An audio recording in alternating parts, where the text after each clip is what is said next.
Good wishes everyone. हम कर रहे हैं quadratic equation for class 10। Question is solve 1/x-2 plus 2/x-1 is equals to 6/x by factorization method. Factorization method से हमने इसको solve करना है, तो पहले हम इसे फॉर्म करेंगे क्वाड्रेटिक इक्वेशन की फॉर्म में।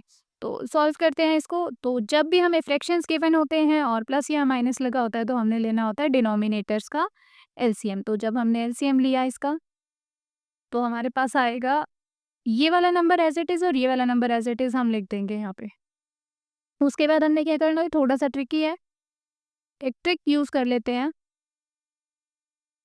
x-2 से कैंसिल हो जाएगा। x-1 को जब 1 से मल्टीप्लाई करेंगे तो हमारे पास x-1 ही आ जाएगा, प्लस x-1 से कैंसिल हो जाएगा।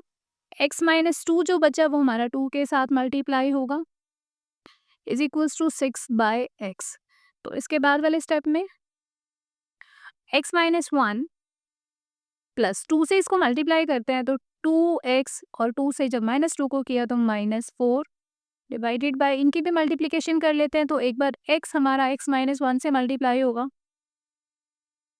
और एक बार -2 इनसे मल्टीप्लाई होगा, is equals to 6/x।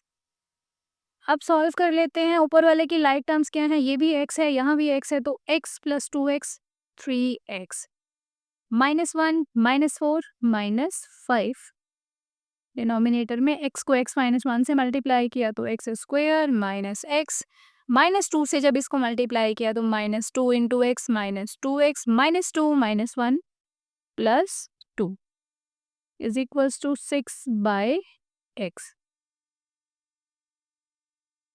3x minus 5 upon में, अब यहाँ एक्स स्क्वायर है और कोई नहीं है एक्स स्क्वायर का, तो इसको ऐसे ही लिख देंगे।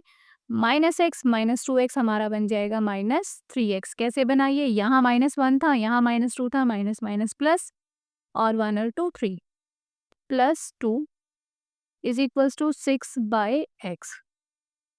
तो अब इसके बाद इनकी कर देते हैं क्रॉस मल्टीप्लिकेशन।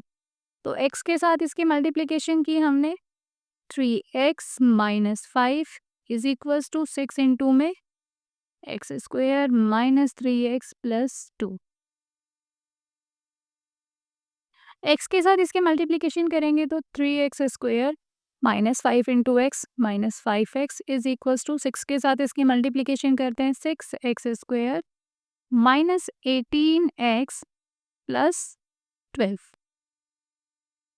अब राइट हैंड साइड से सभी के सभी टर्म्स को हम इधर ले आएंगे, इधर हमें रखना है 0। तो 3x स्क्वायर -6x स्क्वायर, ये प्लस था, इधर आया माइनस हो गया। उसके बाद -5x और प्लस 18x प्लस 12 इधर आके -12 इज इक्वल्स टू, सब कुछ इधर आ गया तो यहाँ रह गया 0। इसके बाद 3 -6 -3x square -5 plus 18 plus minus -18 -5 13x, और साइन हमारा बड़े वाले नंबर का -12 इज इक्वल्स टू 0। अब क्या करें, अब जब एक्स स्क्वायर के साथ ही माइनस है, पहली टर्म के साथ माइनस है, तो इस माइनस को हटा देते हैं। तो जब हम इस माइनस को हटाएंगे हम सबके साइन चेंज कर देंगे। तो ये हो गया 3x square -13x plus 12 is equals to 0। पूरी की पूरी इस इक्वेशन को मैंने माइनस से मल्टीप्लाई किया, जिससे हमारे ये साइन चेंज हो गए। तो अब हमारे पास क्वाड्रेटिक इक्वेशन आ गई है।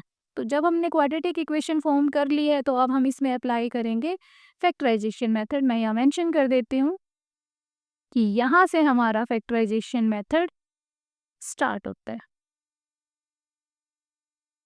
क्या करना होता है फैक्टराइजेशन मेथड में, हमने जो फर्स्ट टर्म हमें गिवन है और जो लास्ट टर्म हमें गिवन है उनकी कर लेते हैं मल्टीप्लिकेशन। तो 3 इंटू 12 कितना हो गया 36, और मिडिल टर्म हमारे पास क्या है 13। तो अब हमें चाहिए ऐसे दो नंबर्स जिनकी जब हम करें मल्टीप्लिकेशन तो 36 आ जाए, और जब हम उनका करें एडिशन या सब्ट्रैक्शन तो आ जाए 30।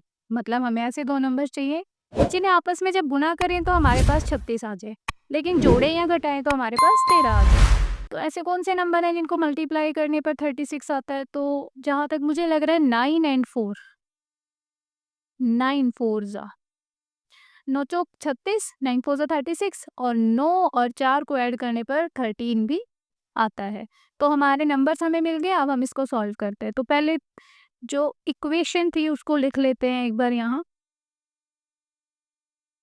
अब पहली टर्म और जो ये वाली टर्म है कांस्टेंट, इनको तो एज इट इज़ लिखते हैं। 13 को किसकी फॉर्म में लिखना है हमने? 9 और 4। तो 9x 4x जो यहाँ साइन है वो इसमें बड़े वाले के आगे आ जाएगा। -9 के साथ अब क्या करूँ? +4 करूँ या -4 करूँ कि -13 आ जाए?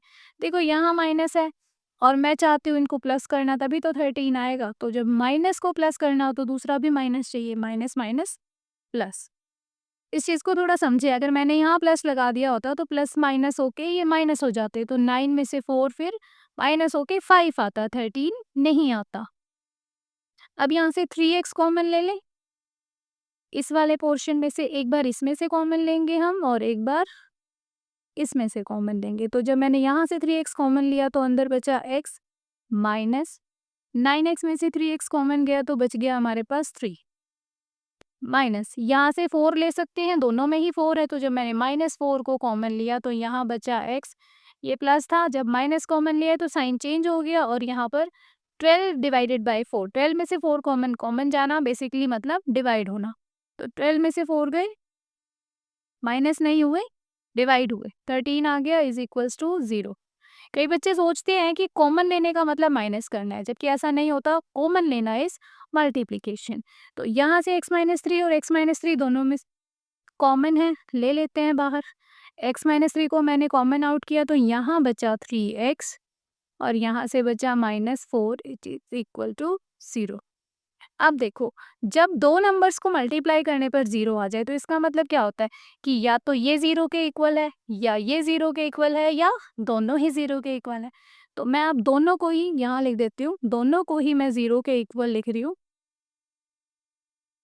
और ऐसा करके हम अपने x की वैल्यू फाइंड करेंगे। तो यहाँ से x की वैल्यू कितनी आ गई? -3 इधर आके +3, तो एक वैल्यू तो ये आ गई। सेकेंड वैल्यू हमारे पास 3x इज इक्वल्स टू -4 इधर आके प्लस का 4, तो x इज इक्वल्स टू 4। अब ये जो 3 है जो यहाँ मल्टीप्लाई हो रहा है वो इधर आके क्या हो जाएगा? डिवाइड। ये हमारी x की सेकेंड वैल्यू आ गई। तो हमने इस क्वेश्चन को सॉल्व कर लिया है। अगर आपको कोई भी क्वेरी है, किसी भी पॉइंट पर डाउट है तो आप मुझसे कमेंट करके पूछ सकते हैं।